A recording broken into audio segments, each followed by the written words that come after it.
How do you prepare for long-term travel?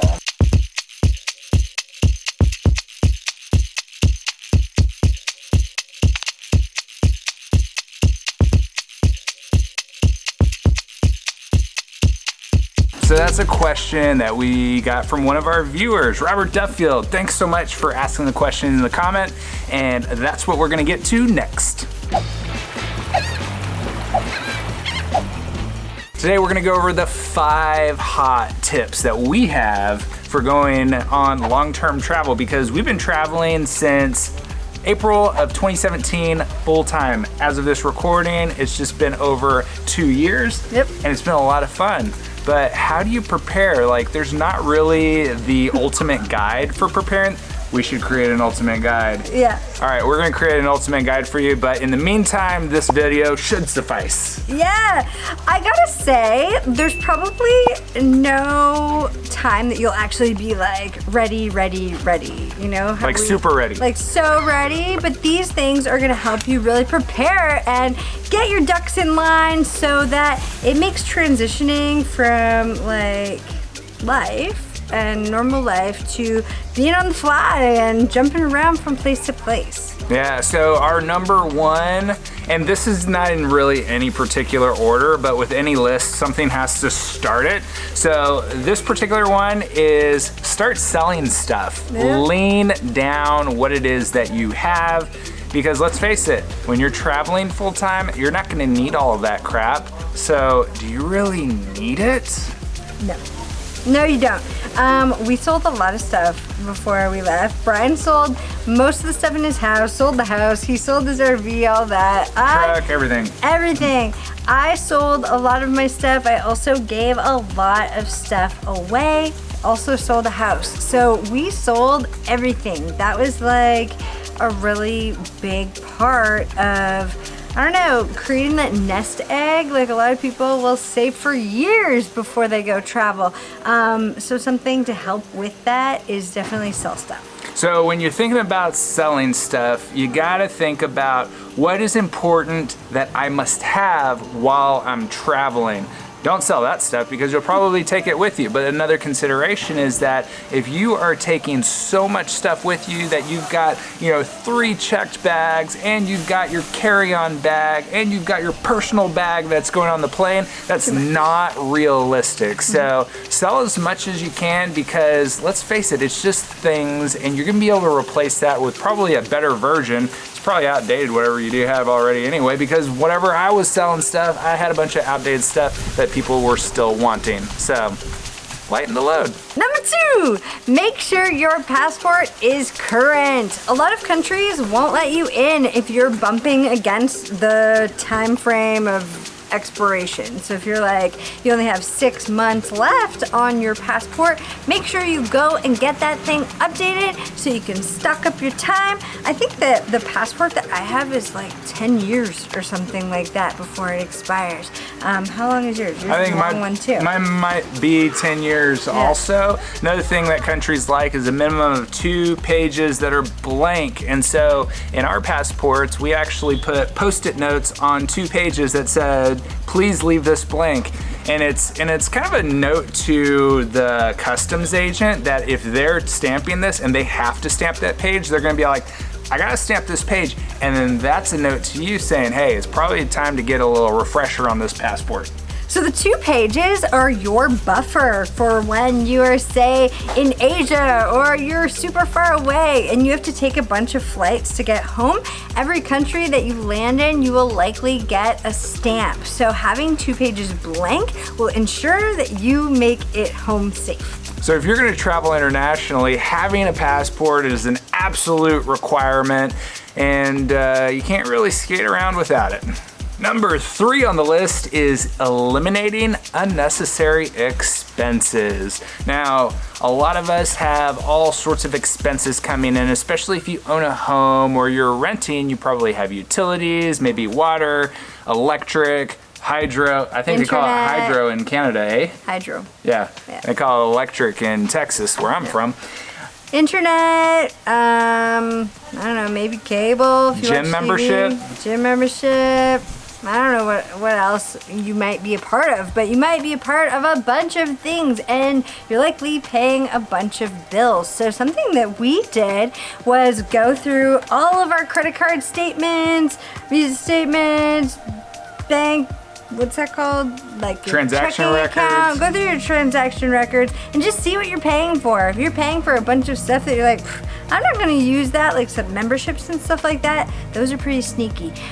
They end up costing a lot and will eat away your funds while you're traveling and you're not even using them. Yeah, so something that I like to do is get a spreadsheet, like maybe you use Google Sheets or Excel, and just go through and write down everything that is being paid out, because I remember whenever we were going full-time right before April of 2017, I did this and I didn't realize that I had so many different memberships to a lot of things that I wasn't even using anymore, and I didn't know because I just had it go to the credit card, because the credit card's all like, oh, just put it on the credit card, you get points, yada yada. Well, sometimes you forget that you've got a membership to things that you haven't been using. So regardless, it's a great way to lean down, get your expenses all in check, because regardless of what it is that you're paying out, when you're traveling, you may not have as many expenses, or the expenses can be reallocated to something else that could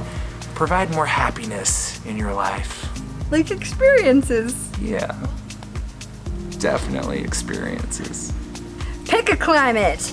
Your space in your bag is precious. We travel with Osprey Sojourns. You can see the video right here. They are small carry-on backpacks. They're enough space for the stuff that we need, but they are carry-on size. So for us, it's always important that we're like, okay, we're gonna go and be in a warmer climate for the next while before we make a stop back up in Canada or US to see our family and stuff and go restock our bags. So you need to consider what you are traveling with, what kind of clothes. Obviously, colder climates, you're gonna need bigger clothes. Not necessarily more of them, but layers take up a lot of space, and really thick sweaters and stuff will just eat up all the space in your bag. Yeah, so something to think about is when you're doing a long-term travel, decide kind of what climate you're gonna go into, because let's say you go from Canada to Belize to Europe to Asia to Russia, like that you're going between hot climates and cold climates back and forth, versus hit a hot climate for a while. That way you use those clothes and get some good use out of it, because as soon as you go to a cold climate, I guarantee you're not gonna be wanting to carry around all your hot climate clothes, albeit they're a lot smaller, and in most cases we don't wear very many clothes. Like I put this shirt on for this video, I've been walking around in shorts, no shirt, she's been walking around in a bikini. And so that just kind of gives you an idea that in a hot climate like where we're at right now here in Bonaire, you don't have to wear much, but whenever you go to the cold climate, you're gonna be wanting all those layers, and it's gonna make more sense to get rid of what you're not using and only pack what it is that you are using. Yeah, like when we were in Ecuador, we actually bought warmer clothes because we ended up in the mountains, and some of those things we ended up mailing back home because we were like, well, we're gonna stay in warm climates for a while, so we don't really need to lug around all that stuff, and our bags would have been way overweight if we had kept them. We might not even fit everything in I don't there. think I would have. No, I probably wouldn't have either. So we ended up shipping some stuff home, which is fine. We've given away clothes, lots of clothes before too. A good thing before you just give away clothes is ask people if they actually want them, because otherwise it's like those clothes could just end up in the landfill. Number 5 is how to sustain long-term travel financially. Now this question here is one that perplexes a lot of people. One, we got a comment, hey, did you win the lottery? How are you able to travel as much as you do? Great question. Yeah, totally. 2, okay, you didn't win the lottery. How are you able to travel like you do? So it's kind of like the same question, but kind of like, oh, okay, wait, you didn't win it, so what are you doing? So there's a couple ways to sustain travel long term. Way number 1, save up. So this is where you lean down all your expenses, don't do frivolous things. Maybe don't eat out as much. Don't have that Netflix subscription anymore. Stop drinking. Exactly. Yeah, that one would eat up a lot of expense. Maybe do yoga at home or work out at home instead of pay for a gym membership or yoga membership. Like, there's things that you can cut out for sure, right? Yeah, so saving up all that extra cash and deciding how much is it going to cost you to be able to travel for a long-term period. So that's number one way. Number two way is to see if your employer will allow you to work remotely. Now, I know me as a firefighter, I wasn't able to work remotely. That's not even remotely possible. So maybe you work in an office environment on the computer. Well, do you need to be in that office on the computer, or will your employer allow you to work remotely? That is another option. What other options can you think of? For us, it just made sense to build a business. Neither one of us were in jobs that fit the travel lifestyle. I was a hairstylist, he was a firefighter. It just didn't make sense, and they weren't going to travel with us. And the thing that we wanted most was not to have a boss anymore. We really wanted to be in control of the money that we earn and our time. So for us, building a business online was the best fit. So now there's several different options that one can do to be able to travel full time. You just gotta figure out what works best for you. Are you wanting to go back to the job, like they're gonna allow you to take, 3 months off or 12 months off from the job, but you're gonna still have that spot when you get back? Then taking a sabbatical might be your best option. Or if you're just like, you know what? Maybe I want to create my own thing. I've got all these great ideas.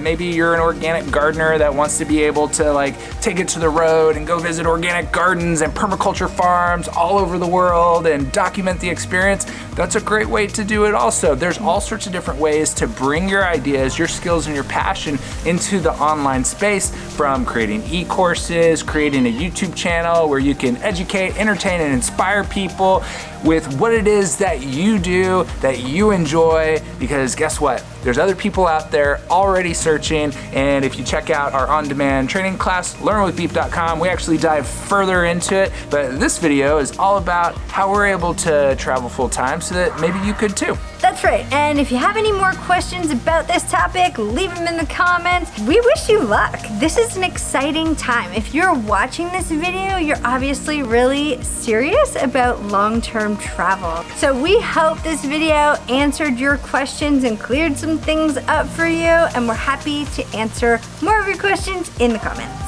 If you haven't yet, go ahead and click the subscribe button and smash that bell if that's what you're into, to be notified every single time we create a brand new video and publish it live to the World Wide Web here on the YouTube. Yeah, and if you think this video would help out one of your friends, go ahead and share it, because sharing is caring. Until next time, friends. Adventure on. Adventure on. Bye.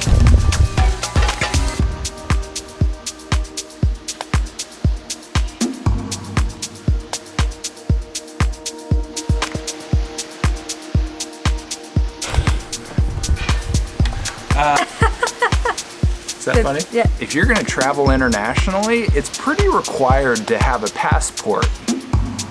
Pretty required. Pretty required. Woo! But I see what you did there. Yeah, you like that? Yeah. That was kind of, I was going, I'm glad you caught that.